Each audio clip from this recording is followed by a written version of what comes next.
Hello everyone, my name is Mr. EX. I'm back with another Rome 2 replay cast, and this time we're having a look at some Rome 2, which is a nice change of pace from Warhammer. The past two videos I've posted have been Warhammer, and I definitely enjoy this game far more. I mean, Warhammer has its own charm, but for me this period of history is just so fantastic, and it has some really solid mechanics, honestly, this game. I really think it's going to be a classic when it comes to Total War. At least for the competitive community. I don't know so much about the community at large, but anyway, let's get to the match here. So I'm going to be casting a Cup of Nations battle here. This was sent in to me by Xanthopus, who organizes all of his own tournaments, if you don't know him, and yeah, good guy and good player, knows what he's doing, and I asked him to send me some of the best matches that he's seen, because I really don't have that much time lately. If you've been following any of my videos, you know this, so I'd much rather be posting a lot more videos, but I just don't have the time. Ooh, some little deers over here. Hello, deers. Today we're going to be looking at a friend of mine, LawrencetheDuke from Leg Ita clan, and he's going to be the Nervii, which is a pretty powerful faction under this rule set. You know, I'm just going to pause it right now for the time. Well, actually, no, I'm going to leave it because I'm going to skirmish, I'm going to guess. I'll pause it if things get too crazy before I have a look at the builds.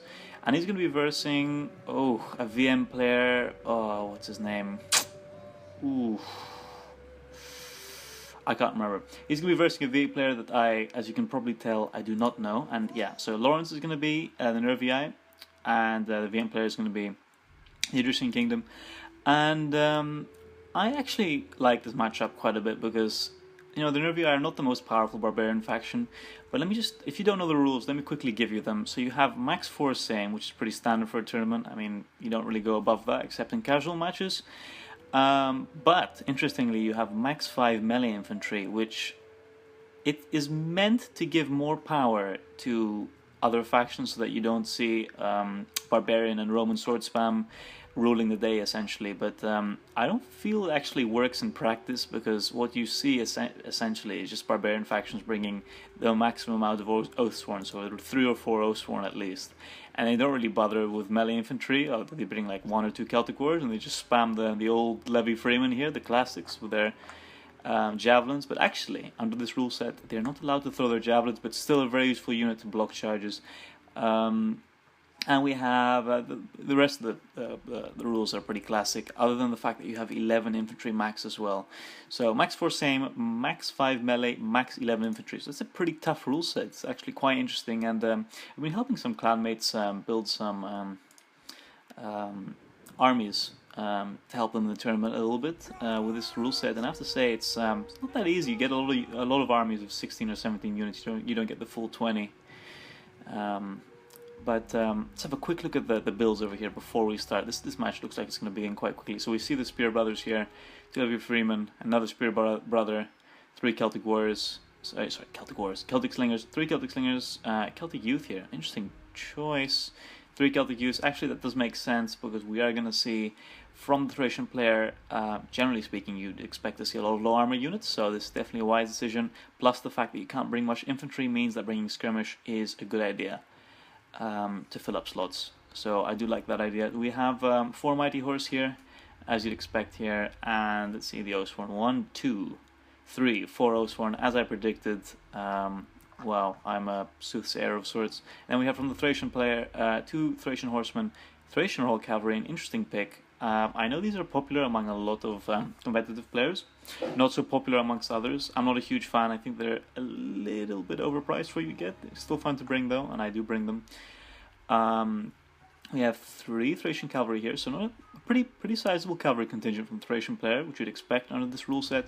We have 1 Mercenary Falxman, 2 Mercenary Falxman, we have the 2 Mercenary Hoplites, and then we have 2 Mercenary Veterans is my guess. Yes, a very cost-effective unit, basically Colchian Nobles without expert charge defense. So a very, very nice unit. Expert charge defense is pretty wank anyway. So we have 2 Thracian Royal Cavalry. Oh my god, he's not messing around with the cavalry contingent. Jesus Christ. What's he expecting to get here? This is going to be an interesting battle already. I'm quite excited for this, actually. So we have the 2 Falxmen, and yeah, you get the general idea of the armies here. So let's get this started. I've been rambling long enough here. I'm really interested to see how he uses 2 Thracian Royal Cavalry. This is quite exciting. Yes, I'm a nerd. So, 2 Thracian horsemen here on this flank. So yeah, we do have a lot of cavalry on each flank. This is, I mean, I don't know whether or not I should be, I mean, you know, I really enjoy using cavalry in this game, as a lot of you probably already know, but this is quite a bit even for my standards. I mean, this is pretty edgy for a tournament, I have to say. I think I would have expected more Thracian nobles. Do we even have any Thracian nobles here? No, we don't. It's very interesting, because I mean, they can destroy an Oathsworn only just if you get a good charge, but it's definitely a very tenuous situation, as you'd expect, because they have very little armor, and the Oathsworn, if you don't get a perfect charge with them, they'll usually lose the Oathsworn if they go into shield wall. So we do see already targeting the cavalry, the Thracian player clearly wants to get a total cavalry superiority in this engagement. He wants to be able to play with his opponent, and honestly, bringing a lot of cavalry in this tournament is not a bad idea, and this is why I really wanted to join this tournament. And I hear you can't use nomads, which definitely greatly disappoints you, but because I enjoy using cavalry, the fact that javelins on barbarian spears are banned is actually really good for people like me that like to spam a lot of cavalry. And this is a very, very silly mistake from the Thracian player here. I'm not sure what he's doing. He might even get 2 of his Thracian slingers gone, and that's a very big mistake. This is also a mistake from Thracian Royal Cavalry.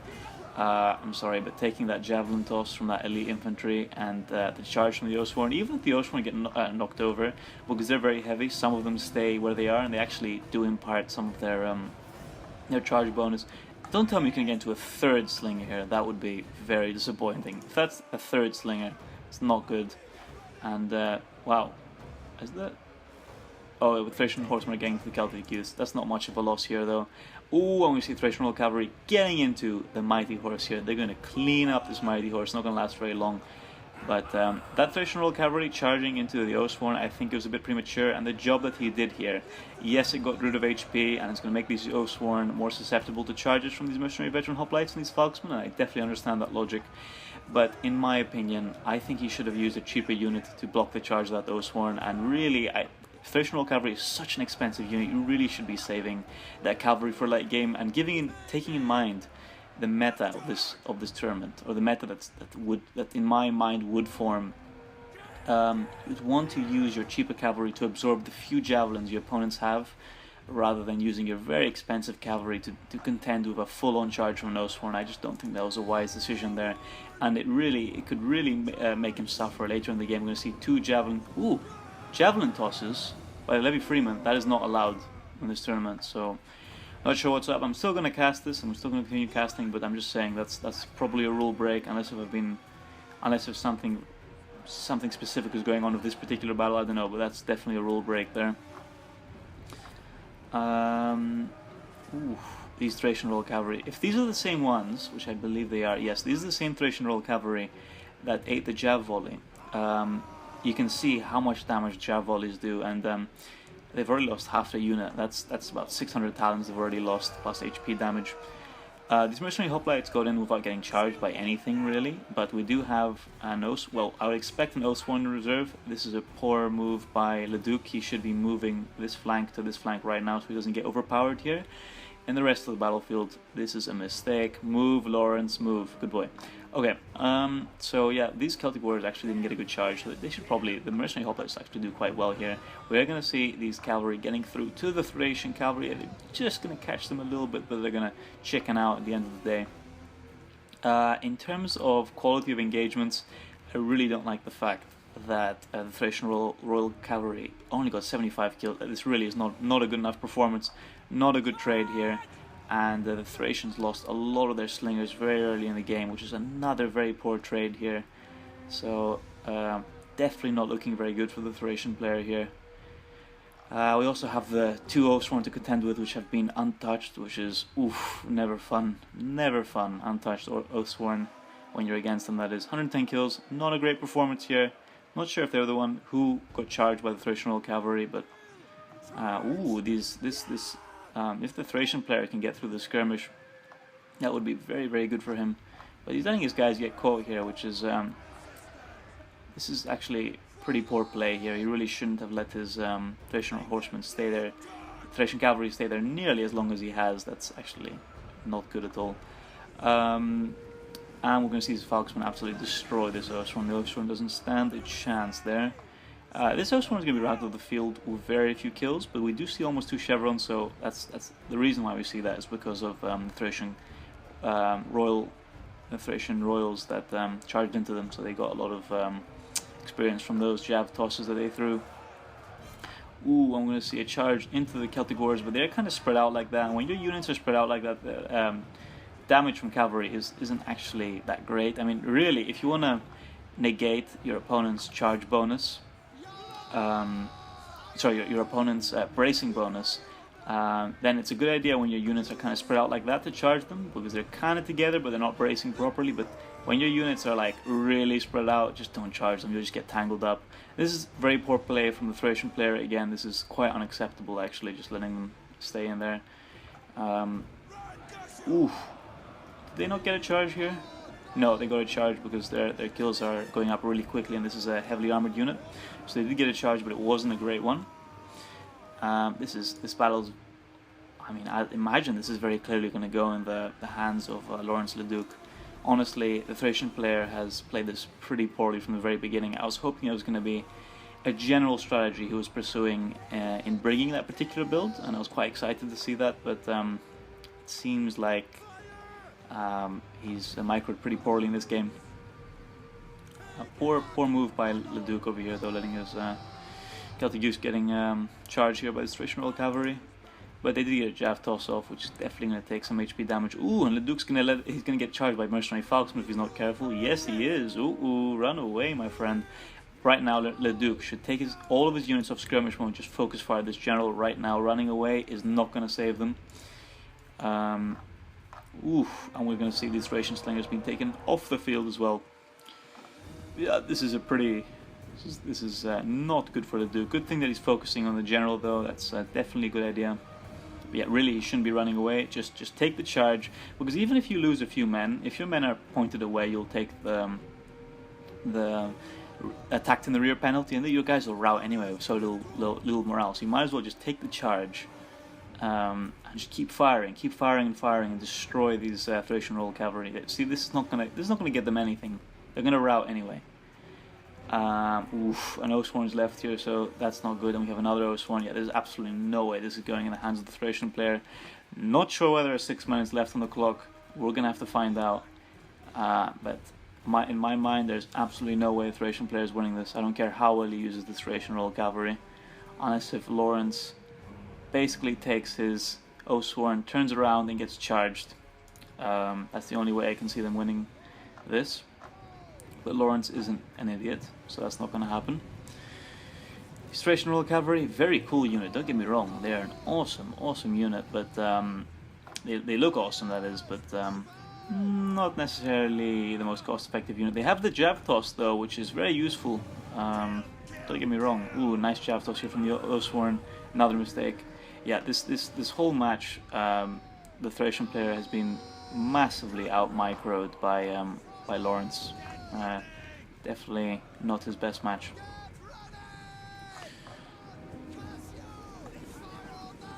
Ooh, I'm going to see this Thracian Horseman get a quick frenzy charge to the Oathsworn.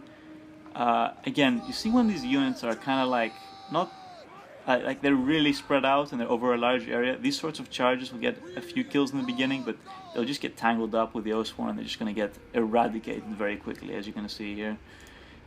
So you should be careful generally when you're using cavalry for when units are in that sort of a formation. You should always try to get them when they're on the move, they're in a thin line, and they're packed close together. Those are the best charges. This is a nice charge as well. Unbraced, all together, he's going to murder those Celtic slingers with ease here, and he's going to go for the other ones. But I mean, it doesn't really matter here. He can kill as many slingers as he wants. He still has to contend with 2 Oathsworn, and the Thracian Royal Cavalry can't do that. Even with the help, well, there's 43 veterans, that's not good enough either. There's also Spear Brothers with cavalry counter tactics. He's gonna have to deal with them as well at some point.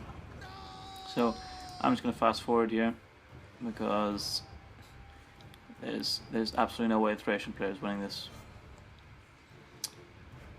So we're gonna see him giving the Nervii the run around, get as many kills as possible. I do this as well. We all do this, but we're gonna see this veteran hoplite get charged, and he's gonna cheekily get his Thracian Royal Cavalry in there for a rear charge. But, ooh, 338 kills. So, well, this one was pretty well used. Well, I say that. This is all skirmish kills, basically, and he did eat a number of jav tosses when he shouldn't have, and now he's going to have cavalry counter-tactics. This is poor micro as well. He should know that Spear Brothers have cavalry counter-tactics, and this is not going to gain Thracian Royal Cavalry much, unless if they route the Spear Brothers. But generally, a cavalry counter-tactics isn't worth contending with. They're going to have taken a lot of HP damage there. It always surprises me how quickly cavalry counter-tactics pulls down a unit, even of the highest quality. But let's fast forward here a little bit. Yeah, interesting battle, but it's clear to me that the Thracian player was out-microed. I'm also going to be bringing you another battle, but it's not going to be in the same video because I don't have the best internet here, and rather than doing it all in one video and taking ages, I'd rather render one and then render the other. Sorry, upload the other. Rendering's not a problem. Thracian Royal Cavalry. These in charge, they weren't perfectly braced here, but they were in shield wall, and even when you're not braced, if you're in shield wall, you do get a benefit of some sort, I've noticed. But the Thracian Cavalry makes more contact as well with more units when you're in shield wall, so generally being in shield wall is of mixed benefit. Another charge here, not going to do much. I mean, see how so many of the Oathsworn didn't get knocked over? That charge bonus is applied. Because if you do tests with Thracian nobles and Oathsworn, you do see that when they get that last minute charge and they don't get knocked over, they just pull down cavalry like there's no tomorrow. So the Thracian, they do get their nice charge bonus when you don't knock them all over. Whew. So we're gonna see another charge here. Pretty to watch, but yeah, the Thracian player is not gonna win this. And GG. So we'll look at the stats quickly, and then I'm gonna jump to the next battle for you. These Mighty Horse not doing much. I think these guys got some skirmishers. Yeah, these guys got to like 3 skirmishers, pretty well used, but the rest were just interrupting charges and all the rest of it. General did very well. Was reserved until the late game. No problem here. Lost only like 10 men or something. Nice use of them. Celtic Slingers doing what Celtic Slingers do, get a few kills, distract the enemy. Celtic Youths, not bad for a Celtic Youth. This one. Nice kills on this Oathsworn and 3 chevrons, 200 kills, not bad. So yeah, general micro from Lawrence. My conclusion is well played. He did break the rules though, as far as I'm concerned, in this battle. So I'm not sure if there was some sort of agreement with the server admins, or if there was the agreement of the player and the player just accepted it. In which case it doesn't matter. But I do think that was a rule break. Adrian Kingdom, 374 kills of the general was pretty well played, but at the same time it was mostly skirmishers. I wasn't too impressed generally with how the cavalry was handled from the Adrian Kingdom. I think that he could have used these throwaway units better and saved the Thracian Royal Cavalry for the late game when there were no javelins left. These guys not doing much. Slingers doing okay. Nice 2 chevrons with veteran hoplites, pretty nice. But yeah, thanks for sending in the battles, Xanthopus. I'll be back in just a moment with the second battle, so see you guys then.